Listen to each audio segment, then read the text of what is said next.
The Primetime Emmy Awards, or Primetime Emmys, are part of the extensive range of Emmy Awards for artistic and technical merit for the American television industry. Bestowed by the Academy of Television Arts and Sciences, the Primetime Emmys are presented in recognition of excellence in American primetime television programming.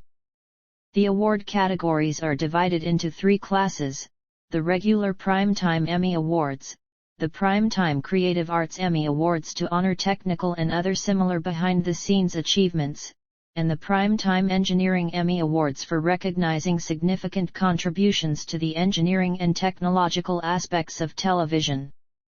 First given out in 1949, the award was originally referred to as simply the Emmy Award until the International Emmy Award and the Daytime Emmy Award were created in the early 1970s to expand the Emmy to other sectors of the television industry.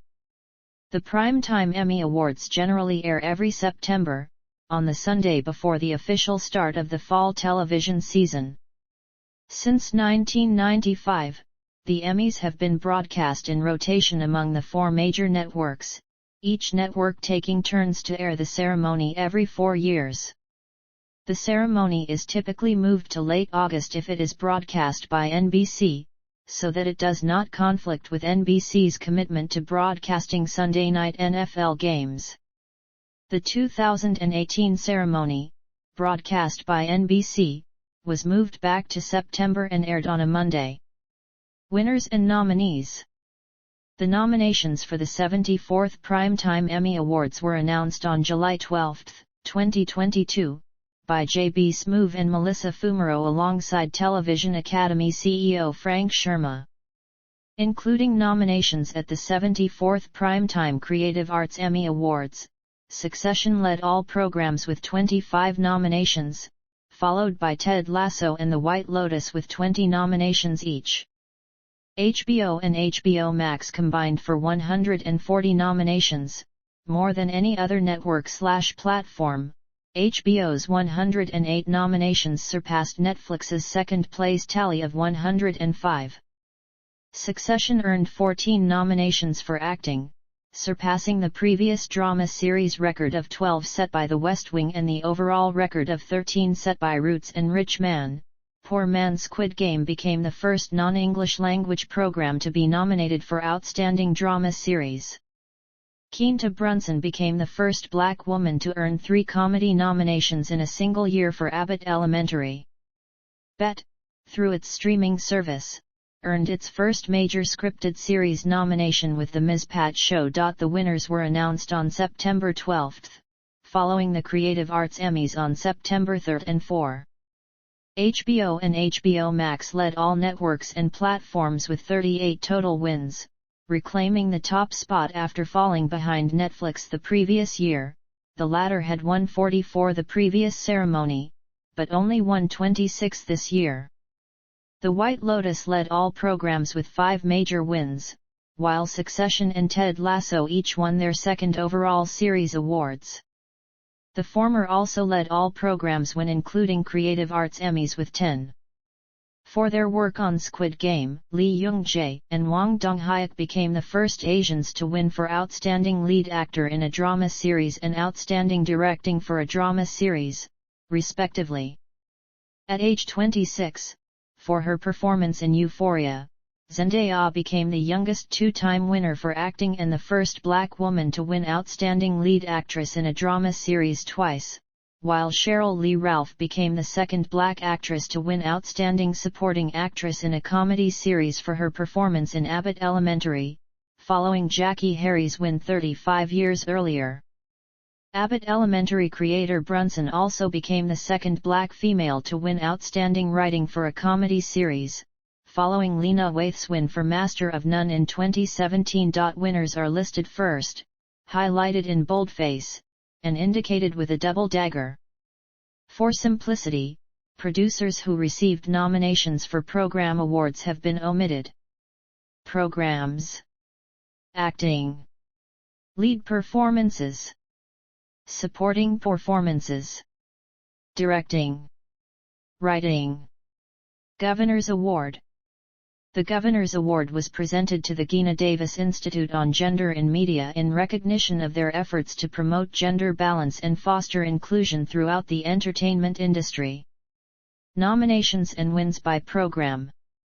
For the purposes of the lists below, major constitutes the categories listed above, while total includes the categories presented at the Creative Arts Emmy Awards. Nominations and wins by network. To avoid disputes over how different services combined nominations, the Television Academy did not release its own tally of nominations by network. Totals are based on platforms listed with each nomination. Presenters. The awards were presented by the following people. Ceremony information. In April 2022, the Academy of Television Arts and Sciences announced that the 74th Primetime Emmy Awards would be held on September 12. The corresponding creative arts ceremonies were announced for September 3 and 4. The main ceremony was shown on NBC as part of a 4-year rotation. The ceremony was moved to a Monday to accommodate NBC's Sunday Night Football coverage. The broadcast was also streamed on Peacock. The ceremony was produced by Hudlin Entertainment and Done and Dusted, with Reginald Hudlin, Ian Stewart, Byron Phillips, and Jane Munn serving as executive producers. This marked Hudlin's 3rd year and Done and Dusted's 5th year producing the Emmys ceremony. Hamish Hamilton served as director for the 5th time.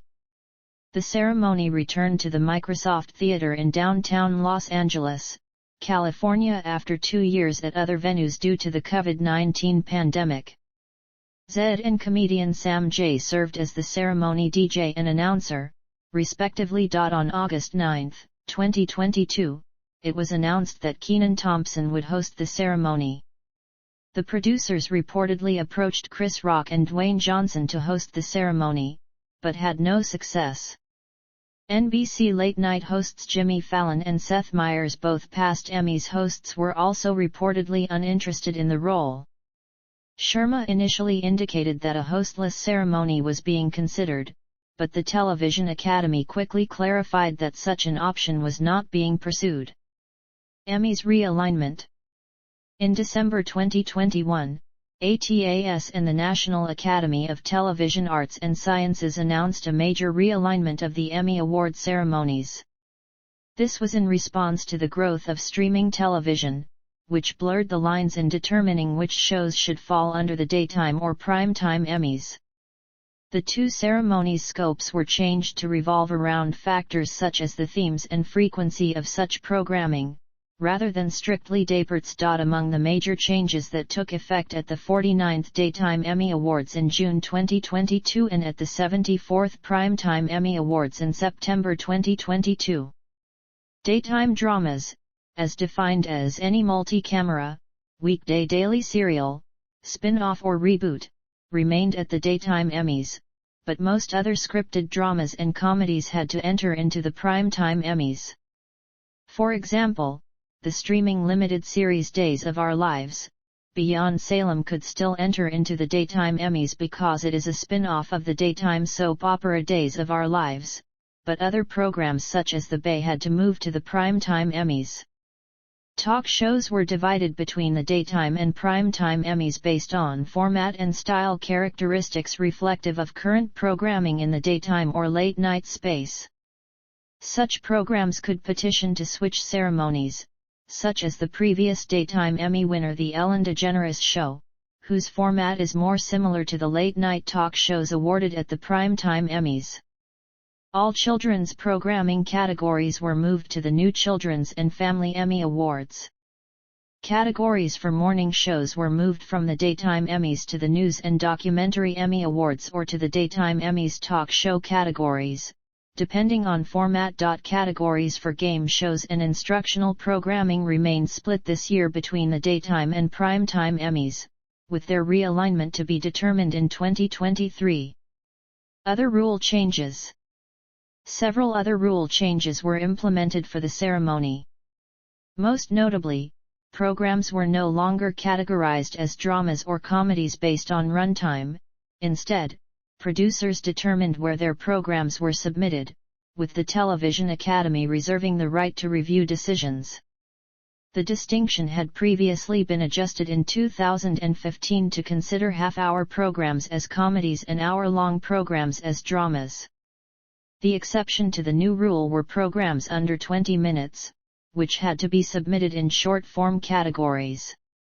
The Television Academy also revised the description for the Governor's Award and clarified that limited series must fully resolve story arcs with no ongoing storyline and/or main characters in subsequent seasons. In July, the categories for the broadcast were revealed. Outstanding Variety Special and Outstanding Variety Special were moved to the Creative Arts ceremonies, while Outstanding Writing for a Variety Special replaced Outstanding Writing for a Variety Series in the main broadcast. Critical reviews and viewership. The broadcast generally received mixed to negative reviews from critics. Alan Sepinwall and Rob Sheffield from Rolling Stone each praised the speeches from the winners, particularly Ralph's, while criticizing many of the production elements such as the In Memoriam segment and the frequent play-off music.